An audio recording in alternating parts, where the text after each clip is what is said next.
Progressives suffered some key losses in state legislative races, falling to centrist candidates backed by business interests and state Democratic leaders. Moderates argue that it's a clear statement from voters that Democrats should be using their majorities at the state capitol to find middle ground compromises on housing and drug policy and gun control. There's certainly no precise definition of which candidate is more progressive than another, but by our informal tally, progressive candidates lost 8 of the 11 Colorado state legislative races to more moderate candidates. Sometimes a wide ideological gap, sometimes it was narrow. These two, though, a lot of focus on Democratic representatives Elisabeth Epps and Tim Hernandez of Denver.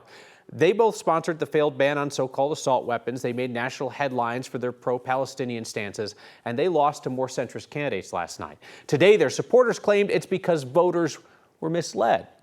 Sean Camacho, who beat Representative Epps 2-1, he's a former Republican who now says he is a progressive. And Cecilia Espinoza, who beat Hernandez by single digits, she pushed back last night against being labeled as a centrist. As I've always said in this race, I consider myself a pragmatic progressive. I'm not allowing the far left to take our label of being progressive. It's a difference between an avowed democratic socialist and a pragmatic progressive. There's allowed room for a party. I don't think she hollers all the time like that.